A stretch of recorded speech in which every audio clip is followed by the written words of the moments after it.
चलिए शुरू करते हैं क्लास 10th का नेक्स्ट क्लास। इस पे हम लोग कुछ इम्पोर्टेंट क्वेश्चंस को देखेंगे जो किस पे रिलेटेड है, ratios of the sides of triangle with respect to the acute angles और in the term of sine, cos, tan, cot and cosec. फटाफट देख लेते हैं पहला क्वेश्चन आज का क्या है। तैयार है? शुरू करें। ओके, ये क्वेश्चन अक्सर कंफ्यूज करता है बच्चों को, ठीक है? तो कंफ्यूजन ना हो आपको, इसके लिए मैं आपके सामने लेके आया हूँ। अब ये क्वेश्चन है जिसमें दो क्वेश्चन दिया।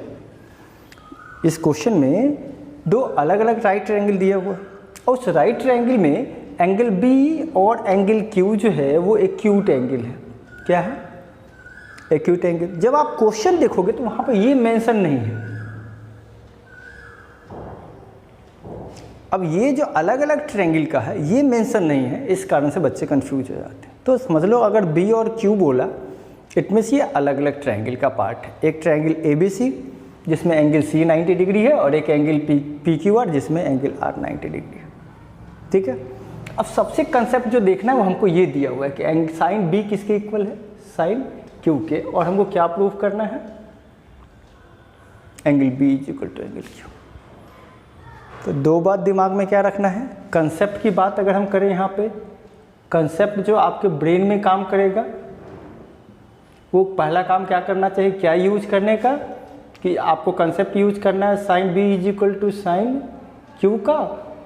और सेकंड कंसेप्ट जो आपके ब्रेन में काम करेगा वो काम करेगा ट्रायंगल ए बी सी को सिमिलर करना है triangle P Q R. This is the concept of geometry. Geometry में हमेशा आपको ये सोचना है कि हम आखिर क्या अप्लाई करेंगे, what we have to need to think to solve this question. तो पहला चीज़ हमने क्या बोला कि सबसे पहले ये जो कंसेप्ट है उसको आपको पूरा करना है। चलिए सॉल्यूशन शुरू करें हम लोग। सॉल्यूशन इसका शुरू करते हैं। तो पहला कंसेप्ट क्या था कि हमको यूज करना है sine B is equal to sine Q का। तो साइन का फॉर्मूला क्या होता है? अपोजिट साइड में हाइपोटेनस यूज कर ले। चलो, अब बीम के अपोजिट में क्या हो गया? AC, तो लिख देते हैं AC। और हाइपोटेनस क्या हो गया? AB, तो लिख देते हैं AB। अब इसमें देख लो, इसके अपोजिट में Q के अपोजिट में क्या हो गया? PR। हाइपोटेनस इसका क्या हो गया? PQ। ठीक है? अब आपको याद हुआ कि जब कभी भी हम सिमिलर करना चाहते हैं तो हमको क्या चाहिए होता है? सबसे पहला कंसेप्ट था एस कॉन्ग्रुएंसी, जिसमें साइड्स को हमको प्रोपोर्शनल रखना है। अगर साइड प्रोपोर्शनल होगा दो ट्रायंगल का, वो दोनों ट्रायंगल क्या हो जाएगा? सिमिलर हो जाएगा। अब देख लो, इसमें एक ही ट्रायंगल का दोनों साइड है, इसमें भी दोनों एक ही ट्रायंगल का साइड है। तो सबसे पहला काम इसको कैसे लिख लेना है? इसको लिख लेना AC by PR is equal to AB by PQ। अब ये क्या हो गया? एक ट्रायंगल का पहला पार्ट, दूसरे ट्रायंगल का पहला पार्ट, दूसरे ट्रायंगल का सेकंड पार्ट, दूसरे ट्रायंगल का सेकंड पार्ट। अब अलग अलग ट्रायंगल का हो गया। तो पहला कंसेप्ट ये आपके दिमाग में आना चाहिए। ठीक है? कोई दिक्कत नहीं है? समझ में आ रहा है कि नहीं समझ में आ रहा है? समझ में आ रहा है। तो यहाँ पे मान लो, लेट कर लेते हैं हम लोग AC by PR is equal to AB by PQ को हमने क्या मान लिया? के मान लिया। कुछ भी मान सकते क्योंकि वो सिमिलर रेशियो में तो कहीं ना कहीं कुछ क्वांटिटी होगा जिसके इक्विवेलेंट होगा ये। अब ऐसा करने से आपको क्या पता चल गया वो भी देख लो। ऐसा करने से आपको पता चल गया कि AC की वैल्यू हो जाएगी KPR, AC की वैल्यू हो जाएगी KPR और AB की वैल्यू हो जाएगी KPQ। आ रहा है समझ में? आ रहा है ना? चलो, अब सेकंड क्या है कि दो साइड का रेशियो तो पता है, तीसरे साइड का रेशियो निकालना है। तो तीसरा साइड कौन सा बचा वो देख लो। हमने AB और AC ले लिया तो बचा क्या चीज़? AB और AC ले लिया तो बचा क्या चीज़? BC। अपने को BC का वैल्यू चाहिए और इसमें QR का वैल्यू चाहिए। ठीक है? तैयार हैं? चलो लेके देखते हैं। यहाँ पे सबसे पहले किसका लेना है? BC का। अब देख लो, अब हमको निकालना है BC का स्क्वायर। पहले तो ले लेते हैं, हमें निकालना है BC बाई RQ। तो BC बाई RQ को क्या लिख सकते हैं? BC को लिख सकते हैं AB का स्क्वायर माइनस AC का स्क्वायर, और RQ को क्या लिख सकते हैं, RQ को लिख सकते हैं PQ का स्क्वायर माइनस PR का स्क्वायर। अब आपको क्या करना है कि जो AC का वैल्यू है और AB का वैल्यू है वो यहाँ पुट कर देना, ठीक है। चलो पुट करके देखते हैं हम। AB की जगह पे लिखेंगे K स्क्वायर PR का स्क्वायर, है ना। पहले AB का लिखते तो AB का क्या होगा, K स्क्वायर PQ का square minus K square PR का स्क्वायर, और ये पता है इसका अंडर रूट भी होगा।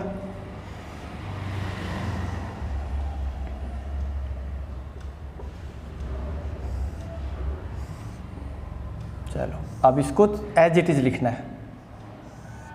क्या लिखेंगे इसको, अंडर रूट PQ का स्क्वायर माइनस PR का स्क्वायर। अब इसको सॉल्व जरा कर लो आप।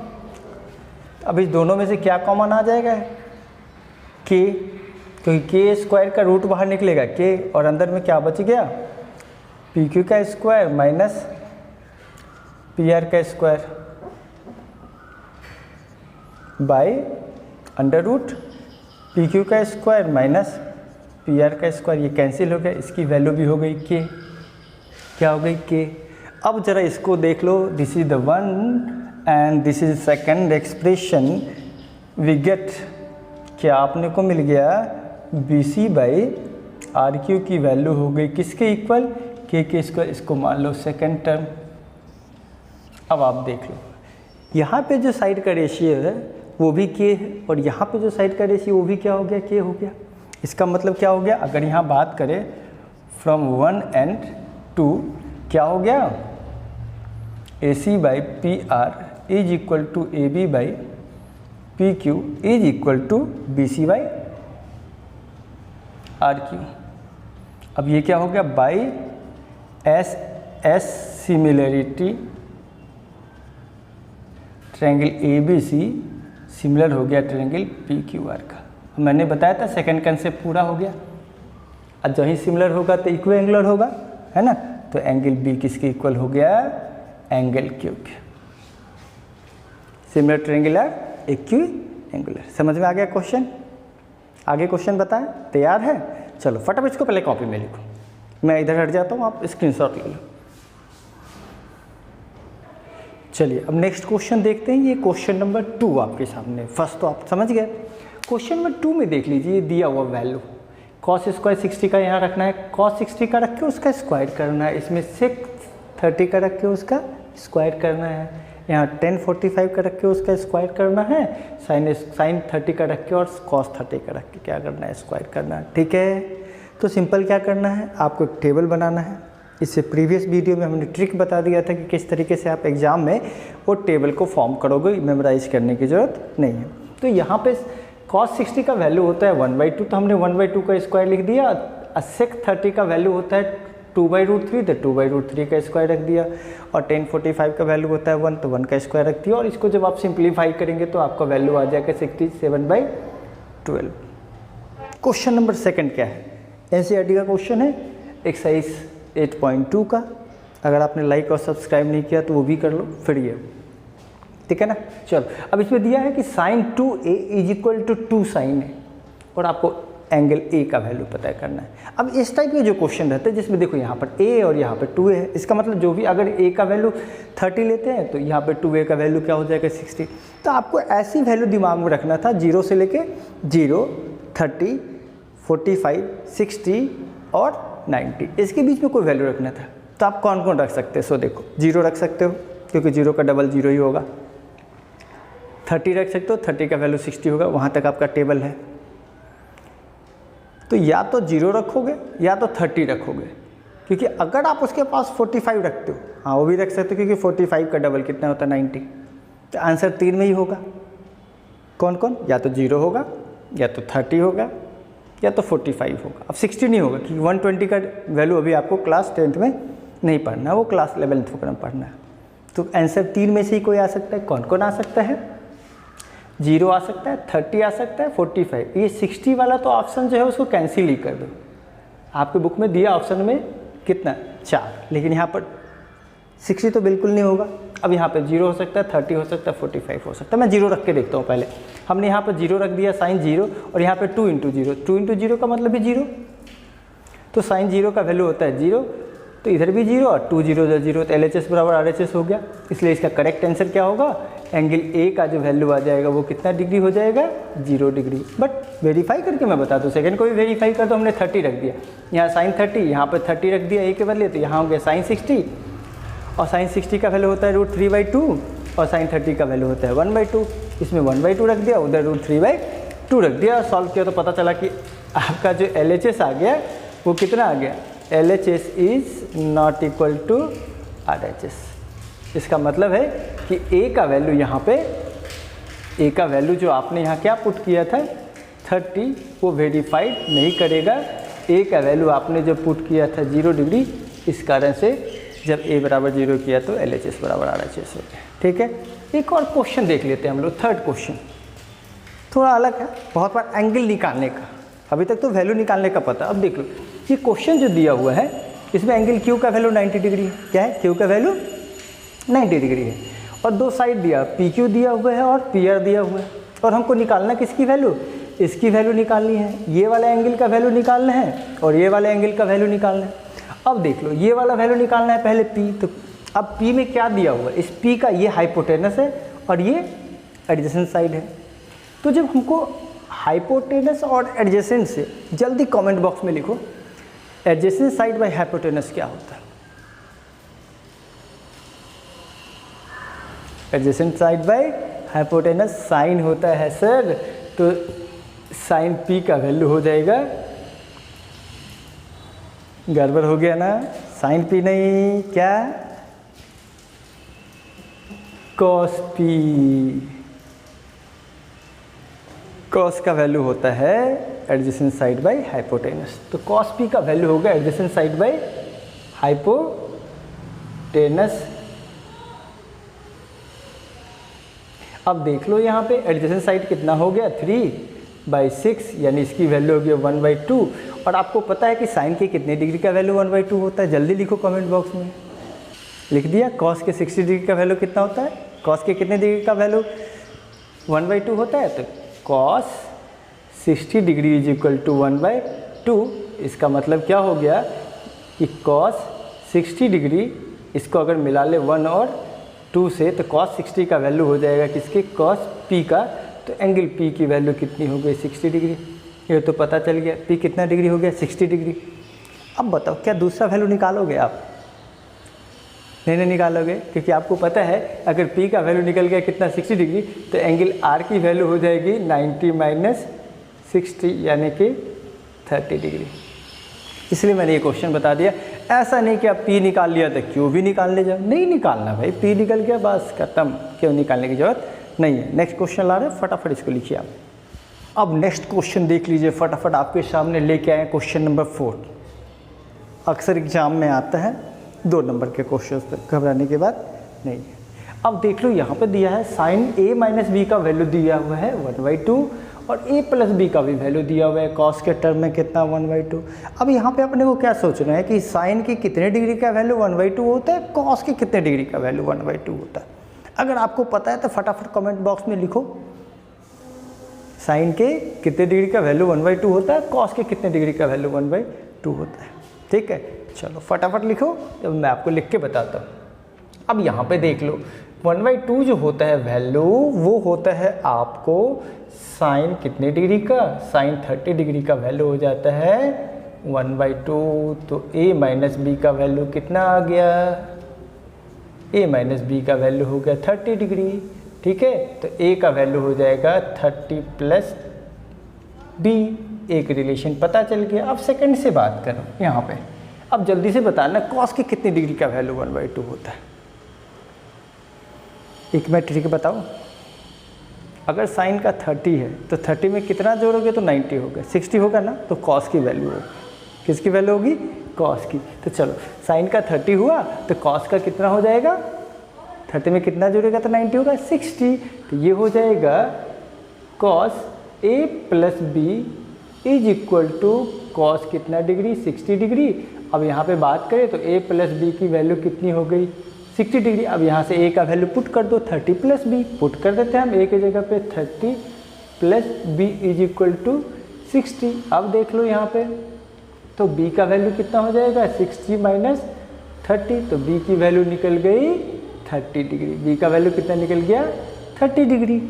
और आपको पता है टोटल तो 90 ही हो सकता है क्योंकि राइट एंगल है। तो फटाफट अगर बात करें एंगल ए का तो एंगल ए की हो जाएगी 30 प्लस 30, ऐसे भी आपको पता था कितना डिग्री होगा, 60। अब इस टाइप का क्वेश्चन बन जाएगा। एक और देख लेते हैं, कोई बात, एक और देख लेते। अब आप फटाफट बताओ 10 के कितने डिग्री का वैल्यू √3 आता है? कमेंट बॉक्स में लिख रहे हैं, फटाफट लिखो। याद आ रहा है थोड़ा थोड़ा?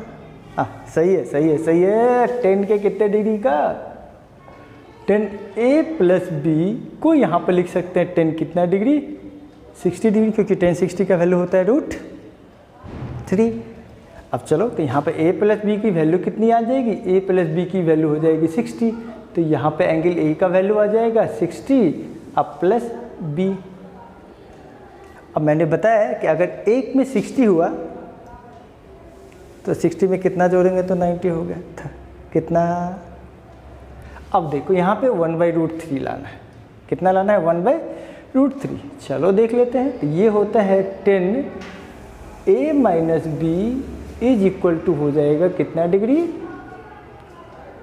a माइनस बी हो जाएगा आपको 30 डिग्री। इसका मतलब क्या हो गया, a माइनस बी का वैल्यू कितना आ गया 30। अब पुट कर दो, जहाँ a है वहाँ पर 60 प्लस b पुट कर देते। चलो देखते हैं, a की जगह पे 60 प्लस b कितना है, ओहो ये प्लस इधर आके क्या हो जाएगा माइनस, तो यहाँ पे पुट करना पड़ेगा 60 minus b is equal to 30। अब देख लो यहाँ पे क्या हो जाएगा, ये 60 इधर रह गया, ये 30 इधर आ जाएगा तो -30, और ये इधर जाके हो जाएगा 2b। अब देख लो जरा, 60 में से 30 जाएगा तो कितना हो गया 30, और 30/2 इज इक्वल टू किसकी वैल्यू हो जाएगी, b की। तो एंगल b का वैल्यू निकल गया कितना डिग्री, 15 डिग्री निकल गया। अब आपको b निकल गया तो आपको क्या निकालना है, a। क्या निकालना है, a। तो चलो a का पता करना है, इसको इधर कर देते हैं। अब पता चल गया यहाँ पे कि आपको एंगल b का वैल्यू कितना आ गया, 15 डिग्री। अब निकालना है किसके, देन एंगल a का। तो एंगल a के लिए 60 में से कितना घटाना पड़ेगा, b को घटा दो, 60 माइनस 15 इज इक्वल टू 45 डिग्री। समझ में आ रहा है? एक और क्वेश्चन देख के बता देते हैं, जिसमें आपको किसका वैल्यू निकालना है, अल्फा और बीटा का। फटाफट बताओ, साइन के कितने डिग्री का वैल्यू 1/2 होता है, साइन के कितने डिग्री का वैल्यू 1/2 होता है, 1/2 होता है, 1/2 होता है, साइन के 30 का वैल्यू। तो यहाँ पे देखोगे तो अल्फा का वैल्यू हो गया कितना डिग्री, 30 डिग्री, और कॉस के कितने डिग्री का वैल्यू 1/2 होता है, 60 का। तो यहाँ पे बीटा का वैल्यू हो गया कितना, 60। तो अल्फ़ा प्लस बीटा का वैल्यू क्या आ जाएगा, ये हो जाएगा 30 प्लस 60 इज इक्वल टू 90 डिग्री। हो गया। अब कुछ लोग बोलेंगे सर इसको सॉल्व करने की क्या ज़रूरत है, जब पता है कि कोई भी दो एंगल होगा राइट एंगल में, तो बचे हुए दो एंगल का सम कितना होगा, 90 डिग्री। ज़रूरत नहीं था ना सॉल्व करने का। इस टाइप का क्वेश्चन अगर आता है तो डायरेक्ट भी इसका आंसर दे सकते हैं कि दो एंगल का वैल्यू हमेशा क्या होगा, 90 डिग्री होगा। इसलिए मैं बोला जनरली लोग ये सॉल्व करके पता करेंगे, लेकिन अब आप क्या करोगे, आप बिना सॉल्व का भी आंसर दे सकते हो। ठीक है, अच्छा चलो कुछ और क्वेश्चन देख ले। चलो ये होमवर्क में मैं दे देता हूँ आपका क्वेश्चन। ये जो क्वेश्चन है 2 cos θ = 1, इसमें थीटा का वैल्यू पता करना है। एक बना के बता दूँ क्या, चलो बना के बता देते हैं। अब यहाँ पे आप लिखोगे cos θ = 1/2, और आप बताओ कि cos θ कितने का वैल्यू 1/2 आता है, तो cos के 60 का वैल्यू आता है। तो यहाँ पे cos 60 degree is equal to हो जाएगा cos θ। तो थीटा का वैल्यू कितना आ गया, थीटा का वैल्यू आ गया 60 डिग्री, क्योंकि cos 60 का वैल्यू होता है 1/2। बन जाएगा, ये सब क्वेश्चन सॉल्व हो जाएगा आपसे, मैं बताऊं, हो जाएगा आपसे, बड़ी अच्छी बात है। एक क्वेश्चन और बताते हैं जो थोड़ा अलग है, कोशिश करो ट्राई करने का। क्वेश्चन नंबर 7, ठीक है, वीडियो स्किप मत करो, क्योंकि लास्ट तक कहीं ना कहीं आपको बेहतरीन क्वेश्चन मिलेगा। You need to be solve in your copy so that you can excel and get the good marks in examination. घबराने की बात नहीं। क्वेश्चन देख लो, tan theta plus cot theta का वैल्यू 2 है, tan theta plus cot theta का value 2 है, ठीक है। आप इसमें ये भी कर सकते हो कि थीटा का वैल्यू 0 डाल सकते हो, दोनों में 30 भी डाल सकते हो, 45 भी डाल सकते हो, 60 भी डाल सकते हो।